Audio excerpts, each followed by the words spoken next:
Hello and welcome to the Gaj Show. Through the Gaj Show, I want to help listeners to get a better grasp of the crypto world by getting into conversation with some of the leading voices in the crypto space. And in this episode, I am going to get into conversation with Avichal Garg. Here's a little about Avichal. Avichal is a co-founder and partner in the investment team at Electric Capital.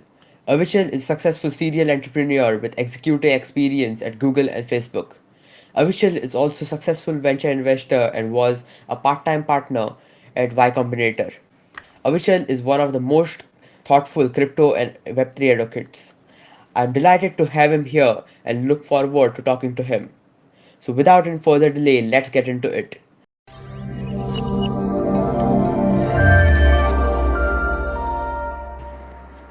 Hello Avichal, welcome to the Gut Show. So great to have you today. How are you? Fantastic. How are you? Yeah, I'm also great. Yeah. So to the first question of from heading 400 engineers at Facebook to getting fascinated by crypto and Web3, how has it been, and how did crypto happen to you? Good question. So, how did crypto happen? My co-founder at Electric is a guy named Curtis, Curtis Spencer, and Curtis and I are old friends. We went to Stanford together, undergrad and grad school, and he comes from a distributed systems background. So he'd spent a lot of time um, building various systems. He worked on things like protein folding at home, and in 2010 or so, he came across Bitcoin and thought it was brilliant because it maybe solved the biggest problem that they always dealt with, which was how do you get people to give you computational power? Um, and what he realized was maybe with crypto and with Bitcoin, you could pay people to just give you computational power. And so we looked at early Bitcoin from sort of a distributed systems platform lens, and read through the white paper and were sort of enamored by it, and then stuck around as hobbyists and we sort of dabbled with crypto a little bit for a few years until 2016, and that's when I left Facebook. And Curtis and I were exploring kind of where to go, what to do next. We thought we might start another company, um, and we're spending most of our personal time in crypto. We were investing in crypto, and so we were early investors in companies like Dapper Labs, DYDX, Bitwise, Anchorage, sort of a bunch of good companies of that era, and we're spending most of our time in it. And for us, it felt a lot in 2017 like very early internet. And so, as we were spending more and more time in it, people started reaching out to us and saying, "Hey, can we get your advice on something? How should we think about Bitcoin? What's Ethereum? What's an ICO?" And so, in 2017, we were spending a lot of our time just sort of educating people. And by 2018, um, we were spending so much time in it, and we're doing all of our investments in that it just sort of made sense to formalize what we were doing into an investment firm, and basically make it a proper company. And so we treat actually like like a startup. Most of our firm is engineers, and that's kind of how we think about building our firm. So it's actually, in some sense, going back to your 400 engineers question, it's actually not that different, from because most of the team is actually engineers. So we spend a lot of time actually on how to, build an efficient engineering culture, actually. Amazing to know that. And like going to the next question, guys. So, what excited you about crypto, and can you share a bit about your first crypto experience as a user? Mm. Um, so what excited me, I think, back to this idea of, uh, how did we come across it as sort of as a distributed systems platform? Um, for us, like when you sort of look at crypto through a venture lens or like an investor's lens, one of the things that's really interesting about it is that the systems make really fundamentally different trade-offs than the internet. Like the internet was really about speed and scalability and throughput. And what we did is we took all of our data and we handed it over to a third party. And so we don't have privacy anymore. And we don't really own our own data. And so we understand these trade-offs, I think, on the internet now, sort of intuitively. Um, and with crypto software, you basically make the opposite set of trade-offs, right? You own all your own data, or you can custody it, seizure resistant. You can get privacy back, But what we really gave up were things like speed and scalability and throughput, right? We just optimized the system for different things. And when you see that as an investor, what you're basically seeing is a platform that does the opposite of the previous platform. And whenever you have a platform that does the opposite of the previous platform, that's potentially very disruptive, right? Because what that means is that the incumbents have many structural disadvantages that are going to make it hard for them to succeed in this new platform area. And so that to us is the most exciting thing here, is actually that we have an entirely new platform that optimizes in a very, very different way at the software level. And what that means is you're going to produce very, very different applications on top of this platform. Um, and for us, we're just so early in figuring out what those applications are going to be that we think it's really, really exciting, because over the next 10 to 20 years, we think that slowly eats up, a lot of finance, that eats up marketplaces, that's creator economy, and eventually, potentially, a lot of the core infrastructure of the internet actually gets rebuilt in this new, better platform. And so, for us, that's really what gets us excited for the next decade, is the potential of a lot of this technology to reimagine a lot of the products and services that people use every day on the internet, but imagine them in a much more fair and transparent and open way. Awesome. So, yeah. Okay. Next question. Uh, you come with a great tech experience. Like how has it like helped you in crypto? That's a good question too. How has it helped us in crypto? I think a lot of building in crypto, at the end of the day, there are obviously very different parts to it, like writing in Solidity, or thinking in distributed system. You have to think about writing software differently. But there's a lot of things that are also very similar, right? You have to ask some basic questions like, well, who are your users, and what problem are you really solving? Um, and is this the best way to solve that problem? Or when you have, 10 or 15 people working on something, how do you get them to coordinate, and how do you actually get them to solve problems? Because at the end of the day, humans are still humans, right? And so the human problems that you have are all the same. I think there's some pretty significant user experience and design challenges in crypto right now. I don't think we're very good at solving those problems yet. And I think a lot of that is invariant. The way that you think about designing really good software is sort of, it doesn't matter if it's crypto or not. The end user experience, I think there are a lot of properties there that are very similar. Um, Marketing and community building, all of that stuff is also very similar. Thinking about distribution and customer acquisition, a lot of those things are very similar. So there's actually a lot that goes around the code ultimately to make the application, or make a business, or make a protocol, and have a team and coordinate with that team. A lot of that stuff is actually very similar and invariant. And so we bring a lot of that perspective. I think for us, though, at the same time, I think one of the big things, and the reason that we love being in the space, is so much is new. Right? There are so many things that nobody could have predicted would have worked out the way that they have. And as a result, we're always learning too. So, it's a sort of constant balancing act for us of taking the things that we know have worked at places like Google and Facebook, things that have worked in our startups, things that we've done in the businesses we've built, and the investing that we've done outside of crypto, and then constantly sort of reevaluating which of those things actually make sense in this crypto context. Many do, but a lot of times, many of them don't. And you sort of, it's a constant learning process for us as well about the things that don't. Sure. Yep. Uh, yeah. How crypto education can be more inclusive, and what can we do? Um, well, I think a lot of it is, in the early days, I think a lot of, in any platform shift, I think a lot of it is sort of person to person. Doing it at scale is quite hard, like, because people are not necessarily looking for these kinds of resources.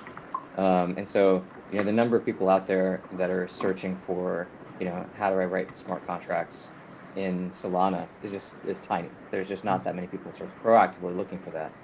So a lot of what education ends up being, um, in in a new space, is basically one-on-one, right? Like, people who believe something have to go out and talk about it, and teach somebody.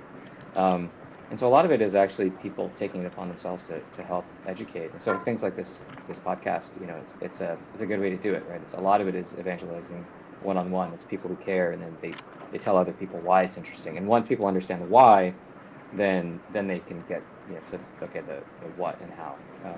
And so I spend a lot of my time focused on that as well. It's just like um, how do you teach people why this stuff matters? And if you can teach them why it matters, then maybe they'll be interested enough to figure out what to do and how to do it. Great to know your thoughts on that. And like, moving ahead, I would like to know what advice would you give to young developers like me, and like what should we focus on? Um, well, on the first question, I think the best possible thing is basically what you're doing, which is just do it. Just get in there and start hacking on stuff and build and ship and learn, because there's so much that you learn from just doing that. Yeah. Um, and it reminds me a lot of sort of two generations of this. One generation of this was mobile apps. There were a lot of teenagers building and hacking on mobile apps around the iPhone, and then sort of in my era, it was a lot of sort of web development, right? There's like young people that were building websites and web apps, like in the early 2000s, mid 2000s, before the iPhone. Um, and to me, it seems like the pattern is actually very consistent. People go out there and just explore, and you become very good at just writing code and understanding the platform really natively. And there's a lot of value in just doing that. Um, and one of the really good things you can do is actually just find people that are willing to pay you to do a thing. And if you can do that, then at least, at the very least, there's some economic value in what you're doing. And it's a good way to learn from other people, right? If some business is willing to pay you to write some code to do a thing, um, until you have your intuitions honed about where to spend time, it's a pretty reasonable one to just say, I'll just work with people who are smart and are willing to pay me to do something. And after a year or two, you actually can build some pretty good intuitions about, oh, here's where the real value is, or here's where the really interesting stuff is happening. Um, and so, yeah, I think just going out and building is a great place to start. And if you can actually find people who are willing to pay you to do some stuff, that's also a good thread to start to build some intuition about where there's real value being created, because people are in need of talent. Um, but yeah, I think it's fantastic. I think it's such a great opportunity. And I think this is because the barrier to entry is so low with crypto in terms of writing code and getting it out there. Yeah. I think it is really the first time since maybe the iPhone, maybe 10, 12 years ago, that you have that kind of a platform opportunity for new people and for young people to just come in and play. And maybe before that, it was, 8 or 10 years or 15 years before that with the internet. It's like these kinds of platform shifts only happen every 10 or 15 years. And so when they happen, it's a really, really great opportunity. So I would encourage anybody who's listening, who's young, to just come in and start building and just start learning. Yeah. Uh, so, yeah. How do you see crypto and Web3 space evolving further? Yeah. Well, our thinking basically is that at a really high level, you kind of have this feedback loop, like somebody creates some technology, and that technology is really useful for something. And so you sort of, from the technology, you get some killer app that emerges. And that killer app really stresses the technology and the infrastructure that's been built. But that killer app also brings in a lot of people. It brings in money, it brings in founders, it brings in developers. And so this capital and these builders and the users all sort of come in, and they strain the system. And then one of those developers, or some group of them, says, you know what, we should really make the infrastructure better. And so then they start investing in the next generation of infrastructure, and they get it out there, and then that creates the next killer app. Right. So you could argue like the first infrastructure was really sort of this like the Bitcoin chain, and Bitcoin, the cryptocurrency, was sort of the first killer app.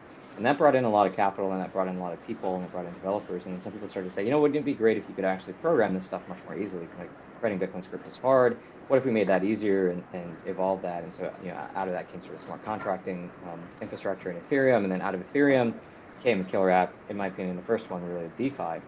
And the DeFi app brought in a lot of money and a lot of developers. And now we're improving the infrastructure even more. You're getting layer twos, you're getting better wallet support, you're getting interfaces to manage your assets, and you're starting to see fintech companies come in and try to have a view into DeFi for their customers. And that's going to unlock the next generation of user experience and better infrastructure and more scalable and more usable infrastructure and next generation blockchains that are coming in, things like Near or Solana or Celo or Polkadot. And that's going to unlock the next generation of killer apps. And so we've really entered this flywheel, right? We've entered this positive feedback loop, thanks to really, Bitcoin and Ethereum and DeFi, and now you're starting to see more and more and more applications of it. And I think over the next decade, as you do enough of those cycles, what will happen is we'll take all the best properties of this space, namely you can own your own data, it's private, it's seizure resistant on the asset side, and we'll actually make the infrastructure better and better such that we'll actually eliminate many of the trade-offs. You won't have the scalability challenges or the throughput challenges or the user experience challenges. And so 10 years from now, you'll have an entirely new infrastructure that can do what the web does today, and all the developers will just be building on it. And so in effect, crypto and Web3 will not be dissimilar from the internet. It will just replace much of the internet. And maybe to the end user, it may just be a transparent change. Like they just, all of a sudden, they're just using applications and they don't even realize that they're using a Web3 application. But it's a pretty big shift, right, for users to be able to own the data and for businesses to not get deplatformed. We see that all the time on the app stores or from payment networks, like they just shut you down. And so I think it's going to happen. It's already, I think, just starting to be technically possible to piece a lot of these things together. But I think over the next 5 years, you'll see more and more developers actually doing it. And I think between 5 and 10 years from now, you'll actually see the applications that really break out, that are actually usable, that are really, really good. And the end user won't even realize that it's Web3. And so I think in about a decade, they're actually, crypto and Web3 won't be any dissimilar from the internet. It'll just be the same thing as far as the end user is concerned. Great to know this, like truly exciting times ahead. And like, oh, what makes a great project? What makes a great crypto project? We kind of look at three things. We look at the technology. There has to be something real there of value ultimately. The team, because you ultimately have, you need people who are going to create value, and you need people who are committed to it for some reason. And you need a great community. You need, some set of people who are around the utility and the thing that is being created, who really believe in what the community is doing. And so, we look at roughly those three things. Like, is there real technology here? Is there really a team that can continue to build and make this better? And then we look at, is there a real community here? Is there some set of values or some things that people believe that you could see sort of having a life, right? That's really the energy. That's what creates the sustainability in a project. That you can't have a build it and they will come approach. You have to have an active community of people who really believe in some set of values and are using the technology as a way to sort of make their values come to life.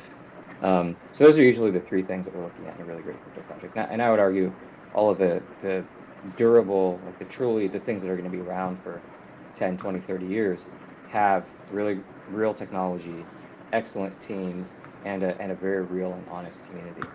And I think if you're missing any one of those three, it likely is not going to actually be sustainable for, maybe through one hype cycle, like maybe through one crypto bull market, but it won't survive on the other side. Like it won't come back. Yeah. Yes, very true. So, last question. Can you share a bit about Electric Capital? Yeah, absolutely. So Electric is a crypto-focused VC firm. We invest in companies, we invest in token networks, primarily early stage. We've invested in a number of early projects that have gone on to be successful over the years. Electriccapital.com is our website. You can go check it out.